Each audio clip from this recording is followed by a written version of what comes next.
Buenas tardes, chicos. Vamos a ver un poquito más a detalle lo relacionado a políticas de pago, descuento y prestaciones. Para eso voy a empezar con lo que abarcábamos el video anterior, identificando primeramente qué son políticas y recordando que son un conjunto de directrices que establecen normas, procedimientos y comportamientos que deben de llevar a cabo los empleados, ¿sí? Es decir, nos van a decir cómo hacer las cosas, cómo es que se tiene que hacer, cómo es la forma correcta, ¿sí? Nos va a establecer posiblemente lo que se llama manual de políticas, donde nos va a indicar el proceso a seguir para realizar determinadas actividades. Dentro de estas políticas se deben de establecer políticas relacionadas a la nómina. Estas políticas van a ser de pago, descuento y prestaciones, ¿sí? Recordando que las de pago son todas aquellas que tienen que ver con el motivo por el cual se le paga a un trabajador, ¿sí? Es decir, por la percepción de su salario, por horas extra. Asimismo, nos permite identificar o considerar que también hasta cierto punto las prestaciones son conceptos de pago, ¿sí? Pero se tienen que analizar aparte. Por otro lado, tenemos que ver políticas de descuento, por qué causas, motivos se le va a descontar a un trabajador independientemente de si es por impuestos, fondo de ahorro, faltas justificadas o injustificadas. Así como ya mencioné, las prestaciones que van más que nada hacia lo que es la gratificación o aguinaldo y las vacaciones con la prima vacacional. Una vez que ya retomamos un poco del video anterior, vamos a identificar o vamos a recordar que existen diferentes conceptos, motivos de los cuales se van a emitir pagos, ¿sí? Y vamos a tratar de irlo desmenuzando un poco. Se supone que ya ustedes ya lo leyeron. Asimismo, bueno, esto es lo que trataba de decirnos todo el texto anterior, que me dicen que para muchos fue confuso, perdón. El detalle con él es que nos señala en qué artículos de la ley viene cada uno de esos aspectos que se tienen que considerar dentro de una política de una empresa. En primer lugar, vamos a tener sueldos y salarios.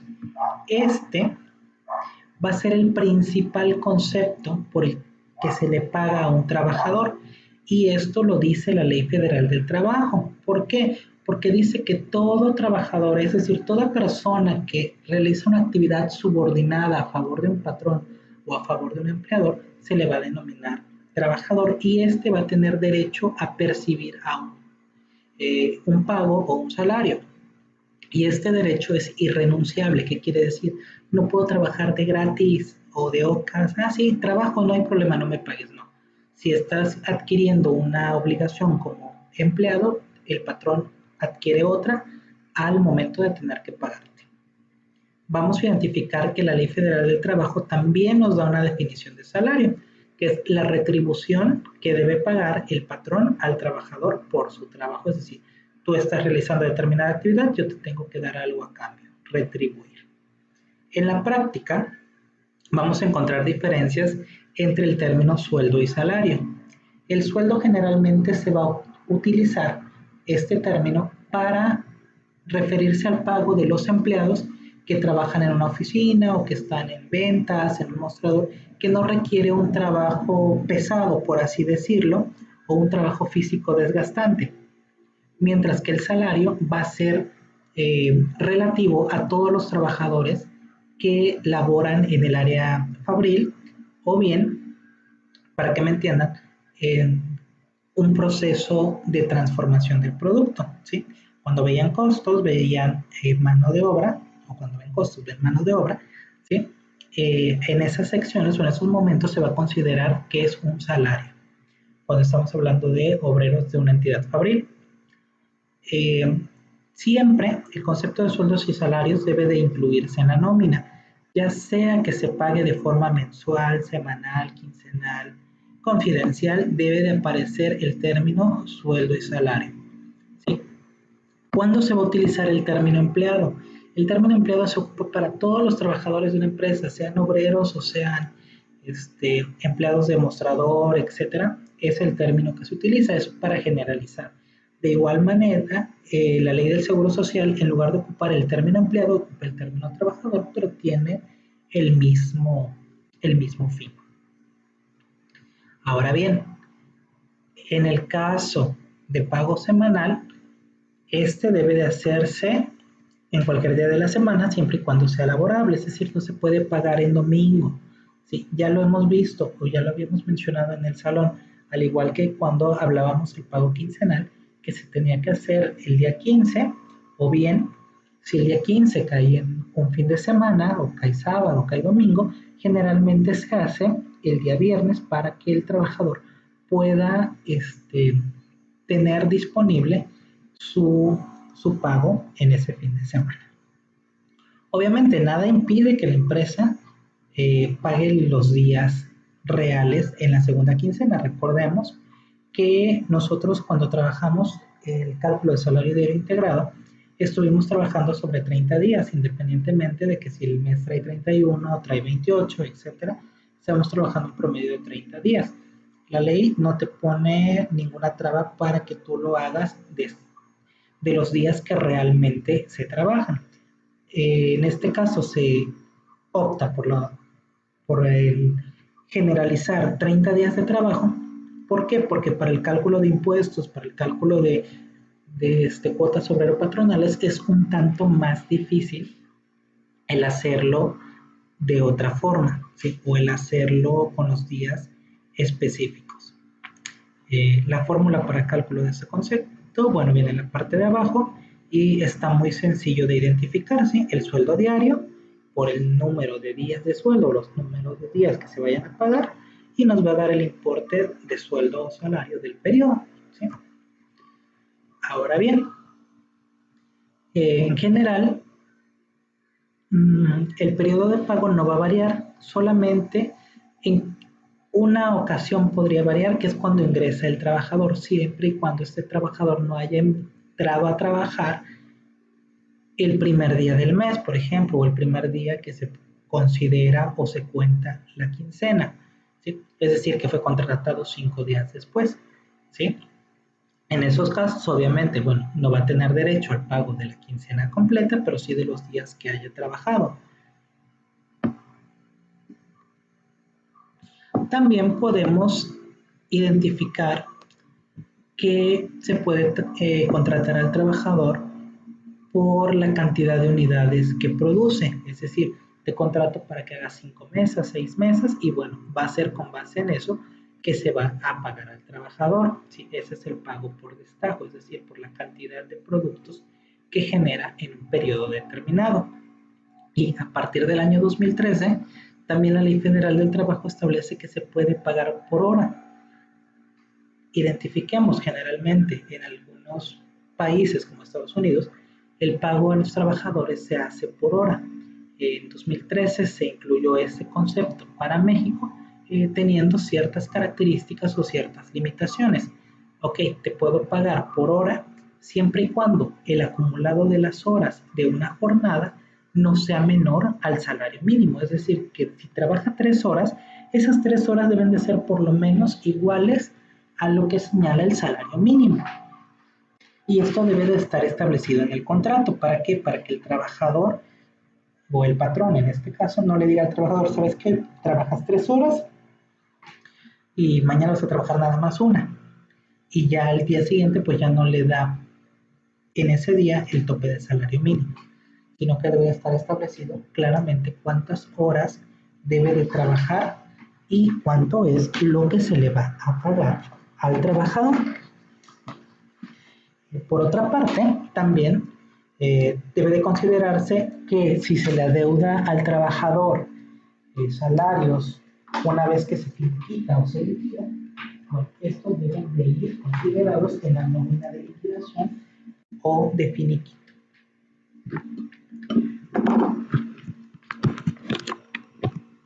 ¿Cuánto tiempo van a existir los conceptos de sueldo y salario? Bueno, mientras el trabajador siga, valga la redundancia, trabajando para la empresa, estos conceptos deben de existir, ¿sí?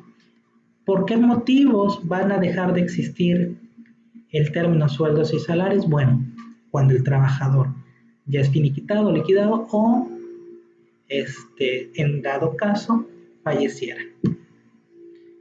Cabe mencionar que la Constitución Política de los Estados Unidos Mexicanos señala que el salario mínimo quede exceptuado de embargo, compensaciones y descuentos, ¿sí? Es decir, si un trabajador gana el salario mínimo, no se le puede descontar que le metieron la pensión. No, no le da para tener una pensión. Ejemplo. Siguiente punto es vacaciones. ¿Sí? También la Ley Federal de Trabajo establece la obligación de pago de este concepto al cumplir años de servicio. Es decir, por un año de servicio ya sabemos que debe tener por lo menos 6 días de descanso en ese año. ¿Sí? Ahora bien, sabemos eso. Sabemos también que la empresa puede acordar con su sindicato o sindicatos más días por este concepto, pero nunca menos a los que señala la Ley Federal del Trabajo. Recuerden, todo lo que señala la ley como mínimo no puede ser menor. Si quieren darle más, bueno, adelante, siempre y cuando se respeten los mínimos de la ley. Obviamente también se puede diferenciar la cantidad de vacaciones si el empleado está en un puesto de jefe, está en un puesto de obrero, bueno, también puede variar en ese aspecto. Y nosotros ya estuvimos trabajando con esto, recordemos. ¿Sí? Ahora bien, lo estuvimos haciendo para el cálculo de salario diario integrado. ¿Qué me falta ver o qué nos falta considerar? Nos falta considerar que la misma ley también nos señala que por cada 6 días de trabajo se debe de contar por lo menos con uno de descanso. Esto aplica también para los periodos de vacaciones. Por cada 6 días de trabajo se debe de considerar uno de descanso. Por lo tanto, en el primer año son 6 días de vacaciones, más el día de descanso que normalmente le correspondería a 6 días de trabajo, bueno, nos va a dar que los totales o los días totales de vacaciones a disfrutar en el primer año van a ser 7. Y sabemos que de ahí se van incrementando de 2 en 2. Ok, el segundo año son 8, más un día de descanso que abarca en esa semana, bueno, el total de días son 9, y así consecutivamente, de acuerdo con lo que nos presenta la tabla. Obviamente, si el trabajador tuviera más de 23 años, 24, 25 años, se siguen aumentando de 2 días o de 5 o del periodo que se haya acordado. ¿Sí?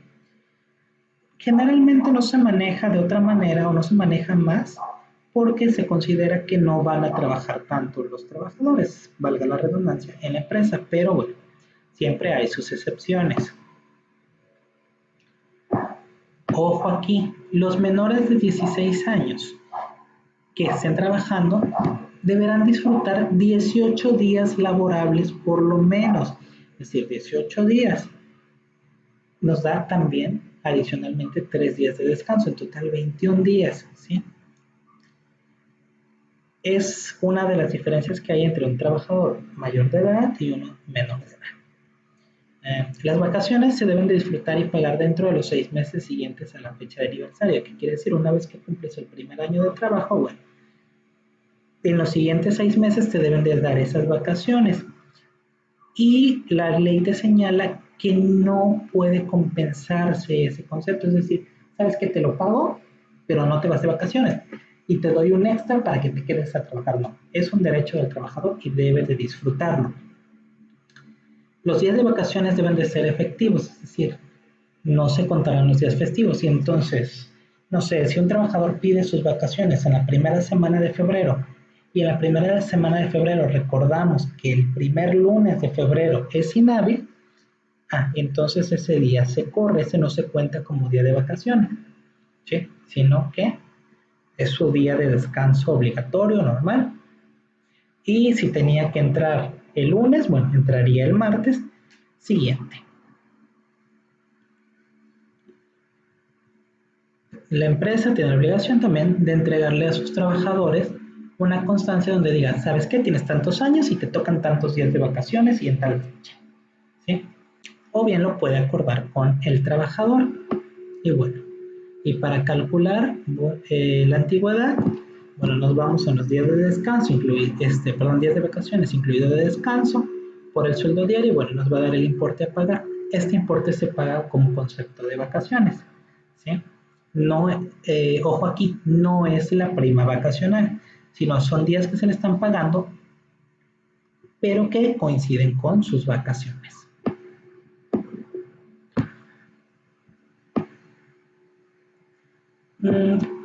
Para fines prácticos, a veces sabes que falta el trabajador, pues la empresa le dice, ¿sabes qué? Te los tomo como vacaciones, a fin de no descontarte por una inasistencia. Esto se puede tomar así, si así se acuerda con el trabajador, o bien proceder la inasistencia correspondiente.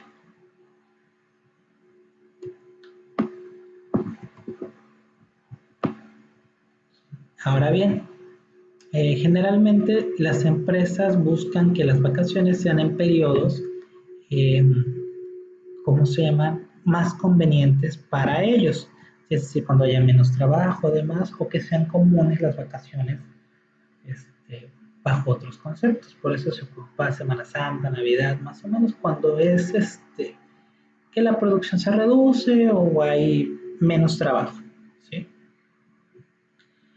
Pero ahora bien, ¿qué pasa si un empleado no disfruta dentro del periodo que marca la ley sus vacaciones? Es decir, en los 18 meses a la fecha. Obviamente, se incurre, en faltas a la Ley Federal del Trabajo. ¿Qué va a pasar? Pues que va a haber multas, que puede haber sanciones porque no le estás dando vacaciones al empleado. La empresa en determinado momento sabes que no las pediste, no las disfrutaste, sabes que no te las pago, ¿sí? Obviamente esto no conviene, pues al final se tienen empleados que no están contentos y se pueden tener más problemas.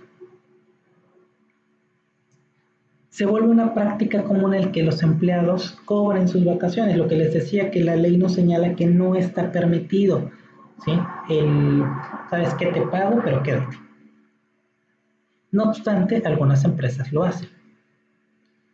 En el tercer punto que tenemos que analizar es la prima de vacaciones. Ahora bien, ya tenemos cuántos días de vacaciones merece o tiene derecho cada trabajador. Bueno, ahora vamos a tener la prima de vacaciones. Recordando, ¿qué es la prima de vacaciones? Bueno, es un adicional que se le paga al trabajador para el disfrute de sus vacaciones, ¿sí? Y vamos a tener tres conceptos. Prima de vacaciones, que es la que establece la ley. Prima de vacaciones proporcional, ¿sabes qué? Te voy a dar más días de lo que señala la ley, por lo tanto, ahorita te pago la mitad y en el siguiente periodo te pago la otra mitad de vacaciones. O sabes que no tienes derecho a todos los días, te pago la parte proporcional.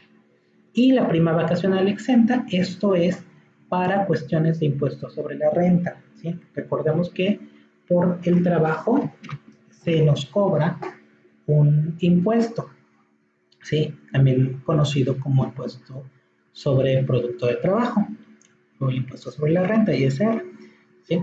La prima vacacional tiene una parte que no paga impuestos, que vamos a ver más adelante.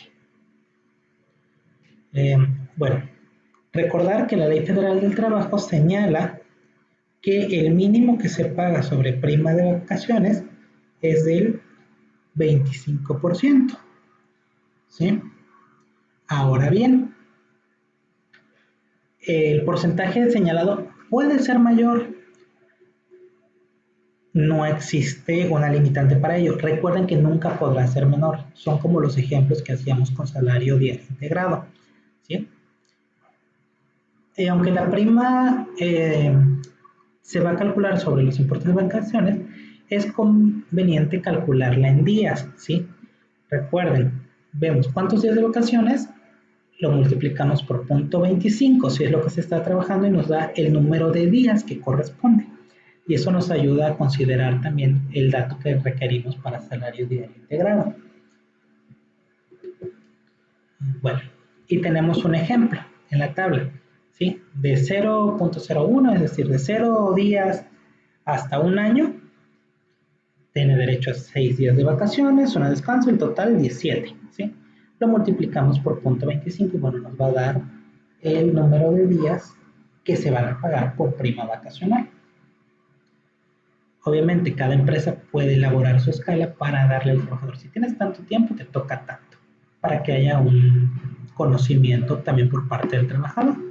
Ya una vez que se tiene ese dato, bueno, podemos calcular si tiene un año de servicio y su sueldo es de 124, bueno, ya vimos que los días de prima son 1.75, 124 por 1.75, 217, es lo que le corresponde de prima vacacional. Sí. Esto generalmente se paga en la nómina que corresponde a las vacaciones del empleado para que el empleado, se diga de alguna manera, salga de vacaciones con un dinerito extra.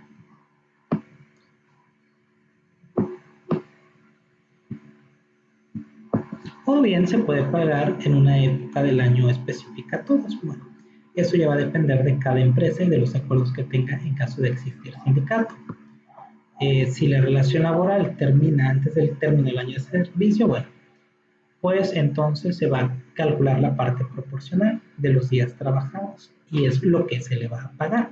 Y bueno, en la parte exenta van a estar libres del pago de impuestos sobre la renta, lo equivalente a 15 días de salario mínimo, es decir, 15 por 122.24 y que nos va a dar 1848.30 según el salario mínimo de este año. Obviamente cada año varía el salario, bueno, va a variar eh, la parte exenta de la prima vacacional. Obviamente, si el trabajador percibe una prima vacacional superior a esa, bueno, sí tendrá que pagar la diferencia de impuestos, es decir, a partir de 1848.31 en adelante, por cada peso, por cada centavo, bueno, ya se le calculará su impuesto correspondiente. Bueno, y continuando, vamos a pasar ahora a ver lo que es relativo a aguinaldo o gratificación, ¿sí?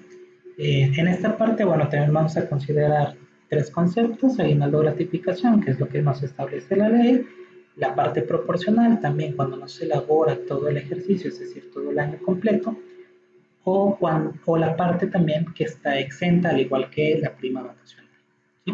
Ahora bien, la ley nos dice que para gratificación o aguinaldo se debe de pagar lo equivalente a 15 días de salario, por lo menos.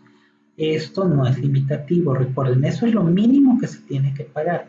La empresa puede acordar pagar más días, como los ejercicios que ya hicimos, ¿sí? Y esto se debe de pagar antes del 20 de diciembre de cada año, ¿sí?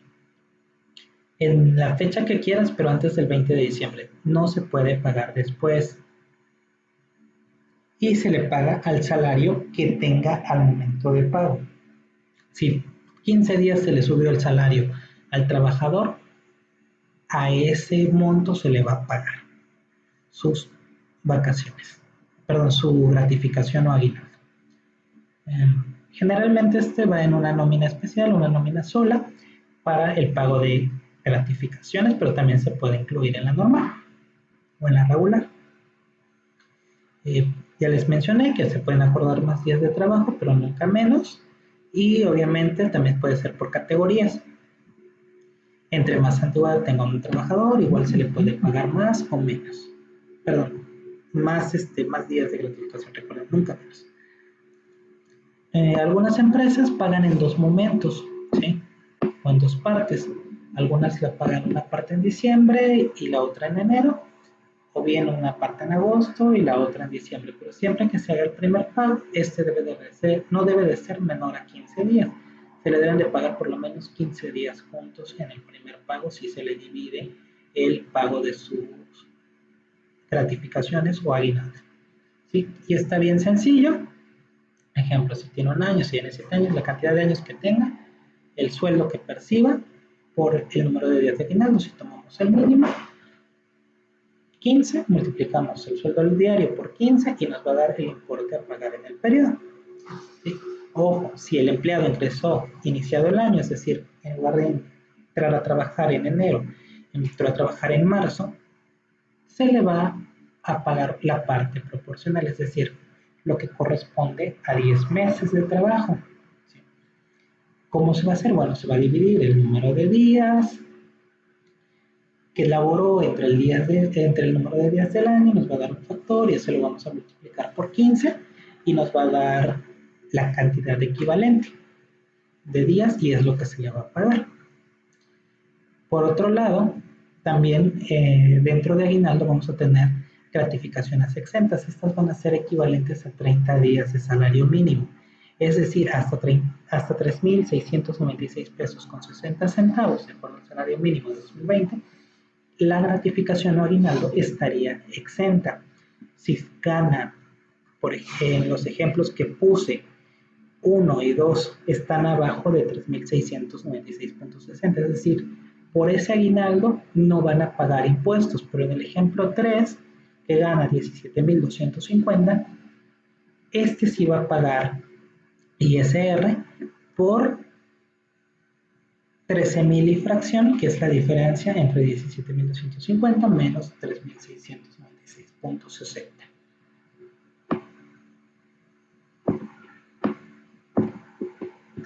Ahora bien, vamos a pasar al concepto de descuentos. En esta parte es donde ingresan o donde primero tenemos que checar el por qué se le va a descontar a un trabajador. Pueden ser por faltas, pero las faltas también son diferentes. No nada más es faltar por faltar, hay diferentes tipos de faltas. Tenemos justificación de faltas, es decir, aquellas faltas que están justificadas, pero son faltas al final de cuentas. Faltas injustificadas, ¿sabes qué? No avisó nada. Faltas justificadas con goce de sueldo, te avisé, pero no me descuentes. Tienen derecho algunos trabajadores. Falta por suspensión, es decir, está castigado. Permiso sin goce de sueldo, ¿sabes qué? Pedí permiso para no trabajar durante 30 días porque tengo que arreglar ciertas situaciones. No me pagues, pero no me despidas. Retardos, cuando se acumulan, pueden ser descuentos por hora. Y pases de salida, también descuentos por las horas que salga el trabajador o que no esté laborando, ¿sí? Obviamente el trabajador puede ausentarse de vez en cuando de sus labores por diferentes motivos, ya se mencionaron. Algunos son justificados, otras son injustificadas. Las ausencias también pueden ser menores, retardos, pases, como ya se los mencioné. Las faltas justificadas o con goce pueden ser una prestación, por ejemplo, conceder a los trabajadores cuya esposa haya tenido un alumbramiento, es decir, hayan sido papás, 5 días, ¿sí? Cuando ha fallecido un familiar muy cercano, en línea directa, ascendente, descendente o lateral, en primera línea, es decir, padre, madre, cónyuge o hijos. Cuando el trabajador contrae matrimonio por primera vez, matrimonio civil, se les puede dar determinados días de descanso. Ojo, la ley establece que es matrimonio civil por primera vez, ya se va a la tercera vez que se casan, no, ya no tiene derecho a ausentarse justificadamente porque no aprende, ¿no es cierto? Bueno, pero no tiene derecho a ausentarse. Obviamente, todo esto debe de ser justificado con documentos oficiales. Si estamos hablando que es por defunción, por nacimiento, por boda, hay actas de registro civil, que es lo que va a avalar, ¿sí? Aquí no es de que dice mi mamá que me voy a casar, ¿sí? Las faltas por suspensión, bueno, pueden ser acumulados por números de retardos o porque el sindicato haya determinado algún castigo al trabajador por no cumplir con las normas y lineamientos que tengan establecido, ¿sí?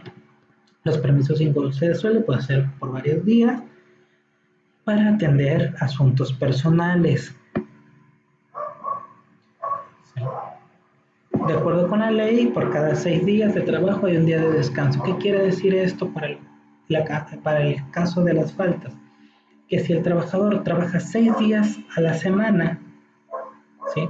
Se le va a descontar la parte proporcional del domingo, ¿sí? Es decir, si son 7 días a la semana, incluyendo el domingo, se va a dividir entre 6 y cada día se paga 1.16, por ejemplo. Entonces, ¿qué es lo que voy a descontar por día? Por día le voy a descontar lo equivalente a 1.16667 días de salario. No nada más un día, sino también la parte proporcional que corresponde al domingo. Si son 5 días, bueno, peor tantito porque es 1.4 días. Obviamente los días de descuento faltas deben de ser días hábiles. Si falta un día sábado, obviamente no le puedes descontar el domingo completo, le vas a descontar la parte proporcional del domingo. Si este trabajador, valga la redundancia, trabaja 6 días a la semana. Y bueno, vamos a encontrar también la fórmula dependiendo la proporción, ¿sí?, de las faltas a descontar. Y si vemos en el ejemplo 3, nos está manejando un solo día. ¿Por qué se hace de esta manera? Porque hay ocasiones en las que la política de la empresa no te descuentan la parte proporcional del fin de semana, simplemente el día que se haya faltado. Obviamente, ¿qué pasa si después de que ya le descontamos llega, sabes que si tengo justificante, aquí está, como algunos comprenderán? Bueno, pues se va a hacer una nómina adicional, una nómina especial para el reintegro de ese dinero que se le haya descontado bajo el concepto de justificación de faltas. El siguiente punto que vamos a abordar son las incapacidades. Sí, las incapacidades también son hasta cierto punto motivo de descuento. Ojo, ¿por qué se maneja así? Ahorita lo vamos a ver. Sí, hay un subsidio por incapacidad, que quiere decir que si el trabajador está dado de alta en el IMSS o en el ISSSTE, cuando exista una incapacidad médica, va a absorber el pago el IMSS o el ISSSTE, ¿sí? Por eso está en esta sección de descuentos, no porque se le vaya a descontar. ¿Tienen derecho a enfermarse? Claro que sí, ya que se les pague aunque estén enfermos. Y vamos a identificar 3 tipos de incapacidades: incapacidad por riesgo de trabajo, incapacidad por enfermedad general e incapacidad por maternidad, ¿sí?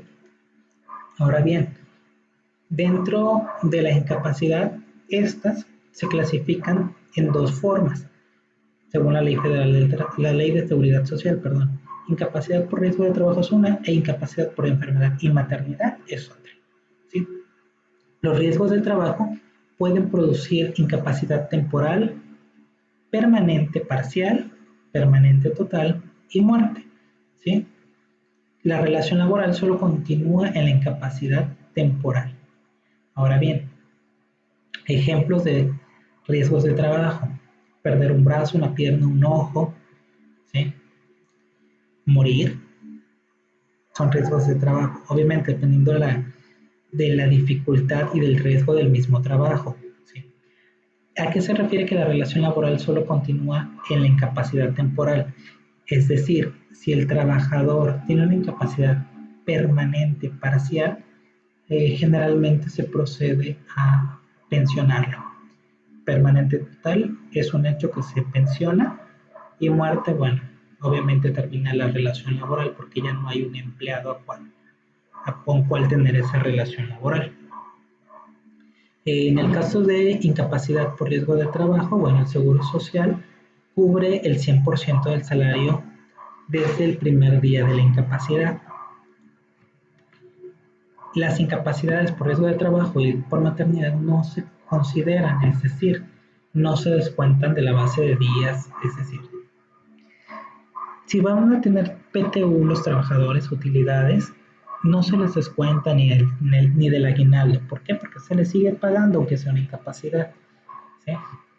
En el caso de incapacidad por enfermedad general, bueno, el Seguro Social cubre un subsidio del 60% a partir del 4.º día de incapacidad. Es decir, los primeros 3 días de incapacidad los tiene que pagar neto la empresa. A partir del 4.º día, bueno, el Seguro Social paga el 60% y la diferencia, el 40%, lo cubre la empresa. En la incapacidad por maternidad, bueno, el seguro cubre el 100%, el salario base de cotización desde el primer día. Paga 42 días antes del parto y 42 días después de este, ¿sí? Aquí nos habla de que si el salario base de cotización está topado, el patrón deberá pagar la diferencia. Recuerden que les encargué de investigar la diferencia entre salario diario integrado y salario base de cotización, que prácticamente se componen de lo mismo. La única diferencia, es que el salario base de cotización está topado. ¿Qué quiere decir esto? Que tienes determinada cantidad de salarios mínimos hasta cuál se le puede considerar un salario base de cotización. Si el trabajador o trabajador gana más allá de ese salario base de cotización, bueno, ya ese no lo cubre el Seguro Social, lo tendría que cubrir el patrón. Y por último, el último concepto son los tiempos extra. Este concepto lo vamos a ver un poquito más adelante, más detallado. Sí, pero bueno, vamos a identificar primeramente que el tiempo extra, bueno, es una prolongación en la jornada de trabajo, es decir, trabajo más del tiempo normal que dura mi jornada. Hay que recordar puntos que ya conocemos.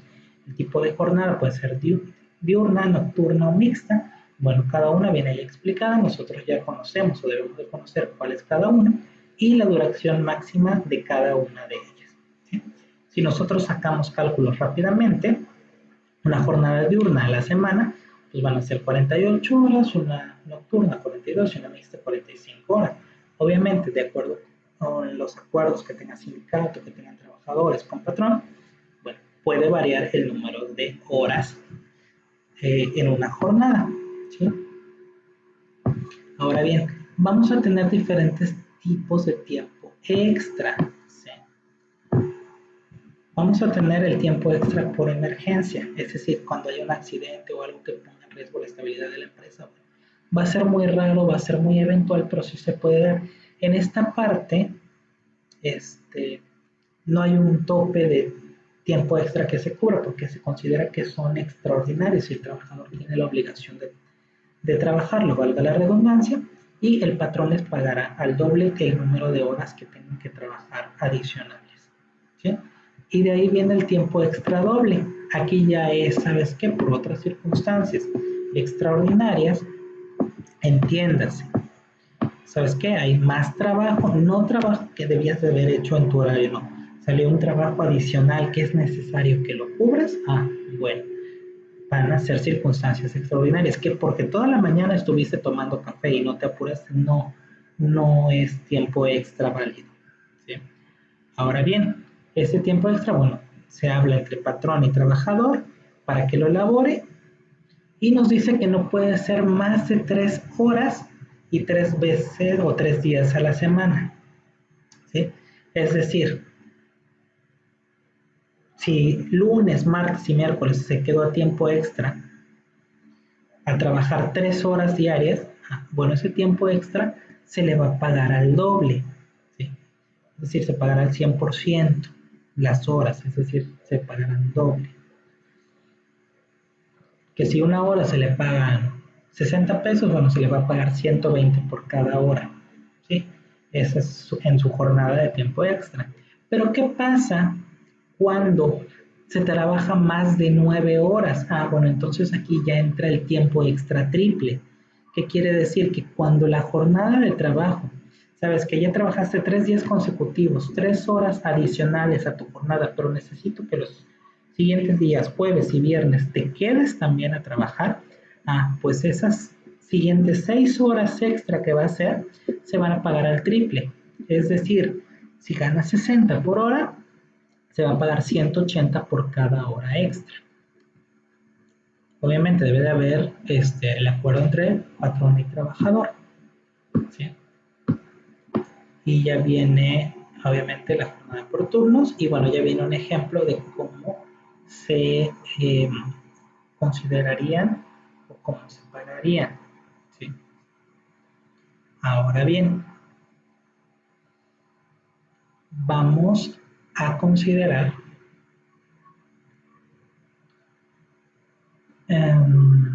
que hay que calcular el valor de una hora de trabajo. ¿Sí? ¿Cómo se calculan las horas de trabajo? ¿Sí? Vamos a considerarlo.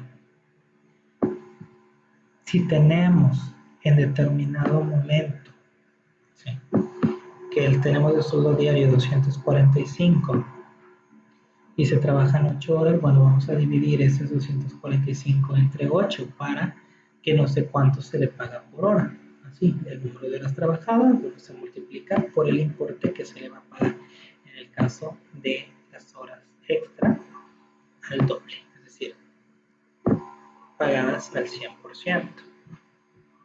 ¿Sí? Aquí tengo que hacer una aclaración. Bueno, aquí no se observa todavía, pero bueno, vamos a ver más adelante para determinar el tiempo. Bueno, cuántas horas trabajó la primera semana, la segunda, la tercera, la cuarta. Vamos a considerar que por cada semana, para que sean dobles, tienes hasta 9. Si en la primera semana nada más trabajó 6 horas, bueno, se consideran 6 horas dobles. Triples, pues no se trabajó más, hay 0 en la primera semana. En la segunda semana se trabajaron 12 horas extra. 9, que es el tope de las dobles, y ya las excedentes o las que se pasaron son 3. ¿Sí? Y así sucesivamente. Ahora vamos a evaluar o vamos a asignarle un valor a las horas dobles. ¿Sí? Perdón, menor esto. A las horas dobles. Ok, entonces se trabajaron 6 horas en la primera semana. Perdón, ya me quedé muy abajo. Tenemos que en la primera semana el sueldo diario son 245, son 8 horas por cada turno, son 30.63 por cada hora. Ahora bien, aquí hay que recordar que las horas se pagan al doble por cada hora. 30.63 por 2 van a ser 61.26. Eso lo vamos a multiplicar por 6 horas extra trabajadas, que nos va a ir dando 367.50 en tiempo extra doble. ¿Sí? Y así se va a ir calculando. De igual manera, las horas que exceden al triple, bueno, se va a calcular cuánto es por hora, el factor que es por 3 y el número de horas trabajadas para calcular el pago de las horas extra. No se preocupen, esto lo vamos a ver más a detalle en la siguiente actividad que nos corresponde.